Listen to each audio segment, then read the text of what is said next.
Hello and welcome to another edition of the Godfrey's Law Real Business Solutions podcast. I'm your host today, Brad McDonald, and I'm joined by Louise Neville, Director of Accounting Solutions Ltd. Welcome, Louise. Thank you, Brad. It's lovely to be here and to have our affiliation with Godfrey Law. It's great. So thanks for everything that you do for our clients. Thank you, Louise, and likewise, Louise is a trusted referrer and advisor to clients of the firm.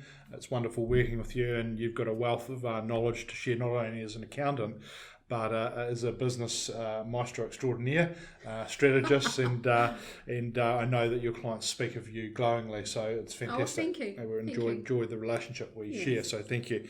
So, Louise, we're picking up on the last podcast that I did with you, and I was lucky enough to have you here. And we're talking again about all things financial performance. But today we're focusing on not on measuring financial performance per se, and I'm sure some of that may come into the chat today. And you can go back and listen to the last podcast that Louise was on, where she talked about how you measure your financial performance and what you're looking at. But today we're talking about improving financial performance. Great. So that's pretty exciting. And start off at 10, if someone comes along to you, Louise, to help them improve their financial performance, what would be the first question you'd ask them? Now, that's a toughie. Well, it's them getting the answer out is the tough thing, because what I do is I actually jump them out to 5 years and get them out of now, because now we're full of all our problems and our barriers and things that are going on and issues of today. So I jump them out and get them to go, right, in 5 years' time, how would you like to have your life? Mm-hmm. And it's not just about the business. It's about what do you want to be doing? Do you want to be out fishing? Do you want to be mountain biking? You know, that free time. Surfing for me. Surfing for you, right. So that's your freedom place. Yes. Yeah. So it's where you really go and enjoy life. Mm. And so that's what I get out of people, and find out what do they want to be taking home for wages? What do they want to be reducing their home mortgage, or building assets at home and building their personal financial wealth?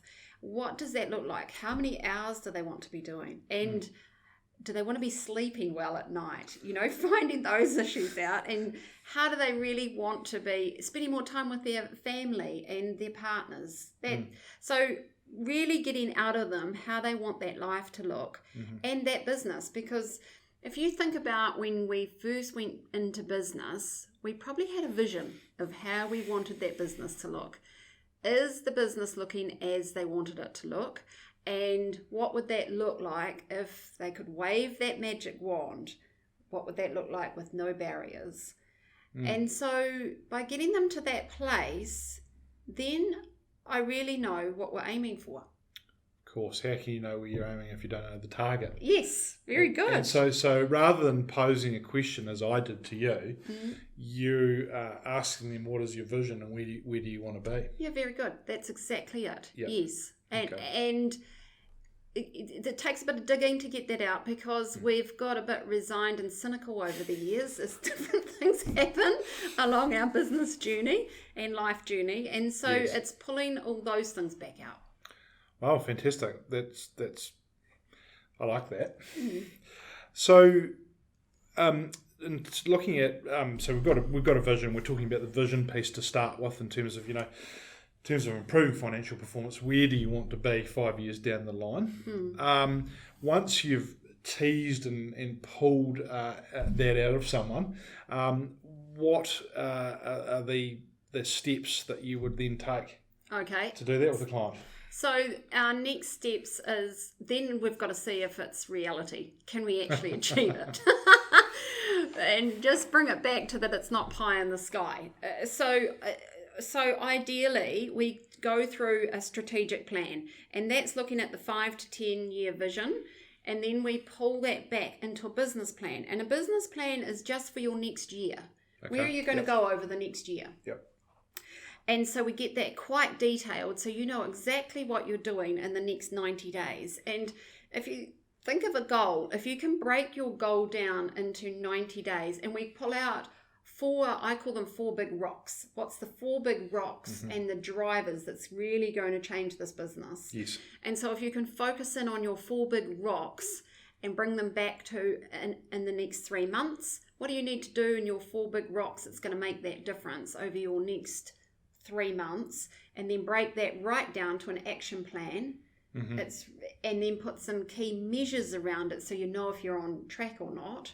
Then you're more likely to get there. But we do that in a big plan, in the business plan of the year.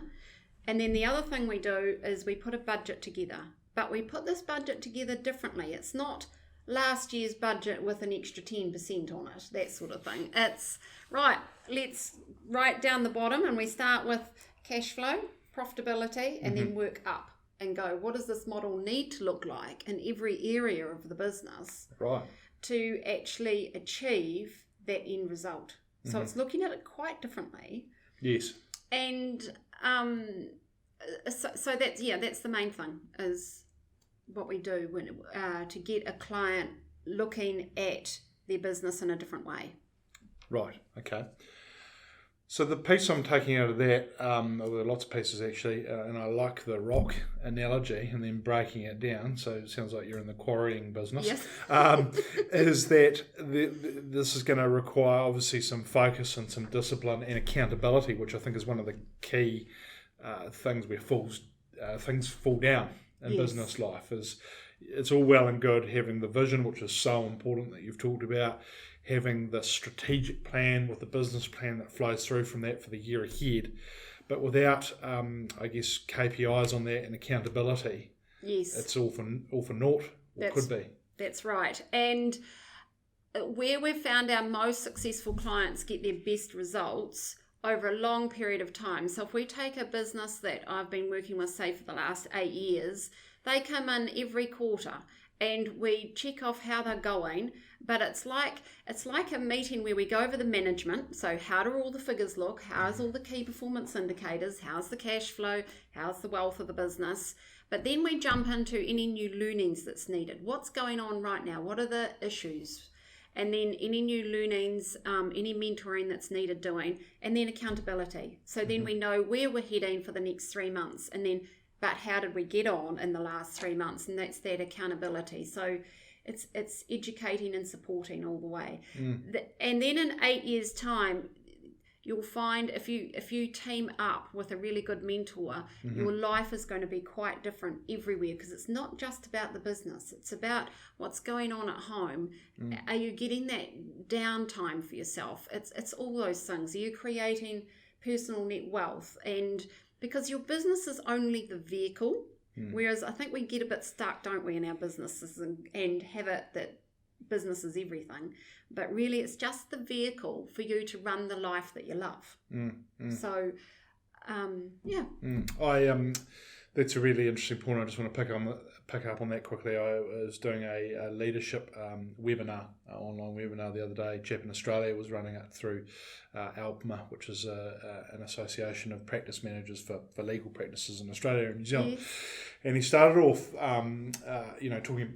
Obviously, the topic was talking about being good leaders, and it got us to do a number of exercises. But one exercise stood out for me, and it's like, right, you've got 3 different areas. You've got your business, you've got yourself, and you've got your relationships. Write down right now for yourself how much of your time and attention is spent on each of those 3 areas. And then do that exercise again. How much time would you like to spend on each of those 3 areas if you could? Right. And I'll tell you what, the result, he obviously knew what was going to happen because he'd done this trick before. Yes. But, for me, work was 80%. Yep. Self was probably 5 or 10, and relationships was the other 10, because I had, and when I did the exercise again and flipped it on its head, of course, go figure, myself and my relationships were the 2 most important things, and then was work in terms of focus and attention. I know. And amount of time that we spend on those various areas of our lives. Yes. Okay, we all are purposed individuals, I believe, as business owners. We want to achieve things. We're normally go-getters. We like to succeed, but I think that often can come at a really big cost. So, sorry, I've gone a bit left field here. No, I love that. I love what you're saying, because that's exactly that's why I get from people where they want to be in 5 years' time, and get them focusing out of what's going on right now and into the future, because then that is our driver. And, one of them is to actually be able to switch off Yes. How do you switch off from work, from work to home? And so, and some of these things may be taught by other people, not by me, but it's like we know that is going to be something that person needs to go and work on. Yes. It's written down. And so once it's written down, there goes that accountability. And so we've got this, I'm in a business group, and I think having a group or having someone be your mentor is brilliant. So I'm with another group of chartered accountants in the North Island. It's fantastic. The accountability, it's expensive, because if we don't do our goals, we have to shout dinner from the night before. And we're good at drinking champagne. A modern version of the swear jar. Yeah. One of the things for me, and I think this ties into the conversation we're having here and going off on a tangent, but very much related to financial performance, is because you're talking about getting focused and being accountable with your focus and your action steps to improve your financial performance to meet your vision and goals. And for me as a business owner, it's so easy to get immersed in the day-to-day and the firefighting, and that can take up 90% of your focus really quickly. But I think you need to be able to pull out from that sort of stuff, which is the day-to-day, might be the management, let's call it, to the big picture, strategic. And they're two entirely different things. They are. And business owners, in my experience, because I know I've been guilty of it myself in my journey, of confusing the two or mixing the two when they really need to be kept separately, and because they require different focuses. They do. They do. And if you think about the shareholder and the director of a business, they are there to set the strategic pathway. It's the CEO or the leader, and then all the other departments, like your sales department, and for all those sole traders and people who've got just a couple of employees, the hard pieces, you're all those hats.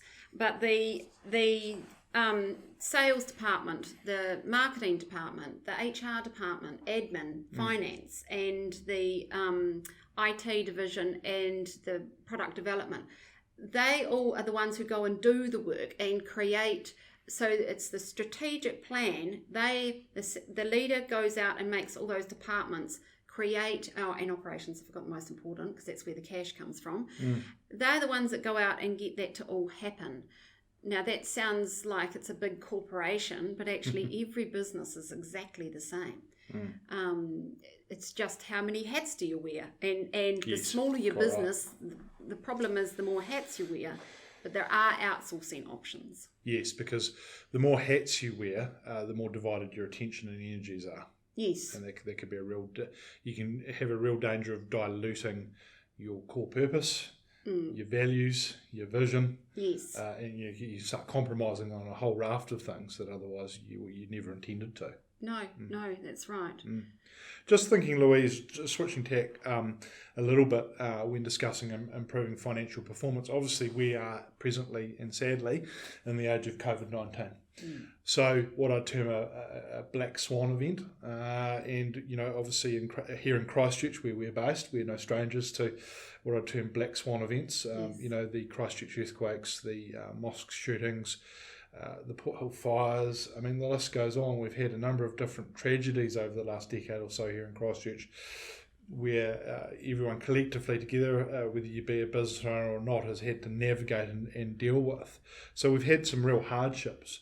How do you deal with that as a business owner? Because obviously the unexpected happens. We know that, and we're becoming sadly accustomed to that. I mean, I think, in some respects it makes us resilient, because we have to learn some hard lessons, and we go on and hopefully we improve and we become wiser and better.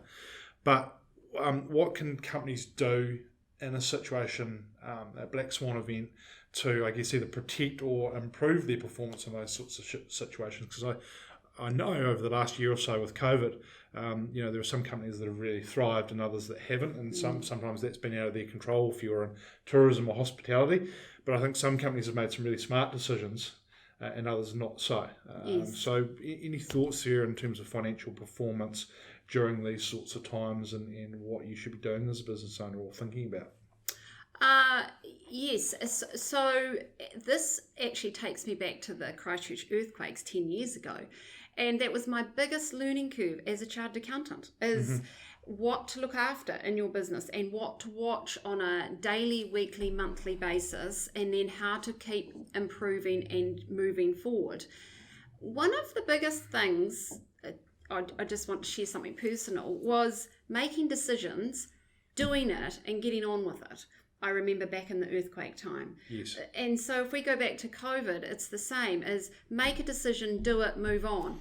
Don't have regrets. And but if I come back into what I'm supposed to be talking about, which is financial performance, yes. is we track at Accounting Solutions, we track the cash flow, and we create a buffer. And this is what I did learn in the earthquakes is we need a buffer in cash, or the availability that you can get it in, and the overdraft is already approved, so you don't need to go back to the bank to ask for it. And that's crucial because, as we found in the earthquakes, the banks closed up, and because there was no cash, you had no business left. So they weren't going to let you have any money. Yes. So you have to have that pre-approved. Or it might be sitting at home in part of the mortgage account and on a revolving credit of some form. Right. But the buffer is 2 months overheads and 2 months wages. So your team. If you want to keep your team and keep the overheads and keep everything chugging along, plus loan repayments and drawings that you absolutely rely on. So if you get those 4 things and put them aside into a buffer account, or that you can get available. On an overdraft, for example, with the bank. Yes, and so that's something that we track and make sure that that figure is there for our clients at least every 3 months. Okay. And that's just, 8 years on, that's something we still do just in case. And who knew COVID was going to come along? And it was like, thank goodness, it's taken 8 years for something else to happen massive that affects everyone, but that was there. And then the other thing that's really important is straight away, as soon as COVID hit, we went, right, how does everyone's cash flow look for the next, let's say, 2.5 months with no money coming in. Right. And so then we did those, and gee, they look sick. So we pushed them out and made them look to see how they look for a year. Yes. And the goal was to have that it was just a blip, It was all corrected by 31st of March. Yes. But, so cash flow, knowing your cash flow always. And as soon as we did that at COVID time for our clients, I could see the stress leave them. So if you think about that, having no stress is really important to growth, because then the business owners turned around and started to create and be in the frame mind of creating rather than scarcity. What a difference. You have opportunity, and the blinkers go off, and you can actually see and make changes and make advantages, and you're there helping your clients. You're there helping your customers do better for themselves. And so then your customer is likely to come back and buy more from you because they really trust you. And so then this is part of growth. So if you break down sales, if you want to increase your sales, there's 4 main areas to focus on. So it's retention, keeping those clients that you've already got. So if we go back to COVID, what did you go and do for your clients? Or what could you, if you feel you didn't cope with that well, think forward and go, what could you do next time for your customers that would really help them? So that's retention. You want to keep your clients. The other part is bringing more leads into the door. How can you get more people coming to your business? So what's your website looking like? The whole marketing, that's where the marketing hat is leads to the business. Yes. Then converting, you want to convert those potential clients into customers. So what's your conversion rate now, but what do you want it to be, and how can you go and make it better? So breaking that down, if you actually sit with a lot of people, you'll find they don't follow their quotes up. Simple. Just follow your quotes up more often and have it in a system. So whatever you can get into a system works a treat, because then it just happens. It's just clockwork. And eventually you'll find things like conversion rates go up. So converting more sales. And then the other biggie for sales is value, putting more value into things for your clients. Because if business owners, they've already got a relationship with their customers, and so how can you add more value to those customers? They're so used to working with you and they trust you. So how can you do more for them that adds value to them? And then the other thing is, because if you think of your product or your service that you offer to your customers, I bet there's so many complementary things that you could be doing that you can add on to it. Yes. And then the other thing is frequency. Getting the customers to come back more often to you. So offering those more services is a fantastic way of doing that. And they much prefer to work with someone they already know and trust and like. So, well, what was that? That was about 6, wasn't it? It was, 6. Yeah. 6 ways. And that's just sales. Yes. And then there's the other way. So if you're focusing on those, and by having done the budget and the cash is looked after, just all those things I talked about then, the business owner can focus in those areas because they're not worrying about where their cash is coming from. And then other areas is cost of goods sold. So you want to try and get your margin of cost of goods sold down, which by doing that will push up your gross profit margin. So that means from every dollar you sell, you make more money from that. Yes. And so cost of goods sold can be as getting more into more technology, reducing the wages margin, reducing the purchases margin. Go out to your suppliers and do deals. At the moment in New Zealand, getting we actually should be buying in bulk, shouldn't we? Because people are suffering with long stock orders and they can't actually produce what they want to. Yes. So if you can go and do a deal and get a better rate, then that reduces your purchases margin, which pushes your gross profit margin up, which straight away, actually, every margin you move in purchases margin or wages margin goes straight and has the direct effect on your net profit. And then eventually that leads into cash flow. So if you improve those by 1%, you'll be amazed. Like 1% on $1 million business is $10,000 on sales. Yes. Is a $10,000 increase straight away to your net profit. Yes. So you move it by 2%, that's 20 grand extra. So yeah, I mean you start moving the needle in quite a powerful way. Yeah. Yeah. So, and then you can focus on overheads as well. So sometimes you need to spend more money, of course, to make more money. Yes. So overheads, but there's key things in overheads you should be tracking, like, and this is where you can improve your business, is looking in your overheads. The best place, of course, is cost of goods sold and everything I've talked about so far. Yep. Overheads, at least look at them once a year. You think about how many automatic payments you've got set up and you don't even know what they're for.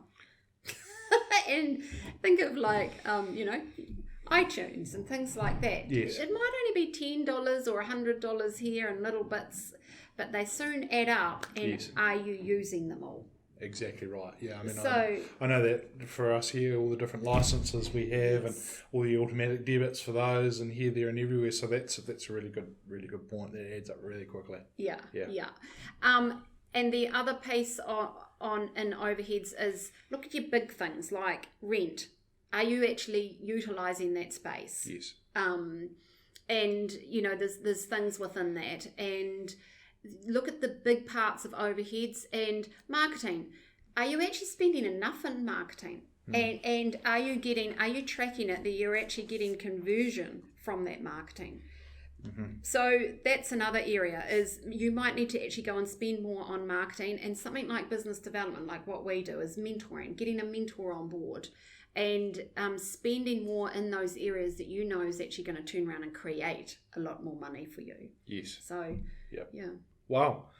Again, like the last podcast, there is so much information in this, which is absolutely fantastic I think for our listeners and the people who are listening to this podcast, because there are so many takeaways you've given. Thank you, Louise, today in this podcast. It's wonderful. So before we wrap up, and I'd love to talk to you for a lot longer because you've got such a wealth of expertise and experience.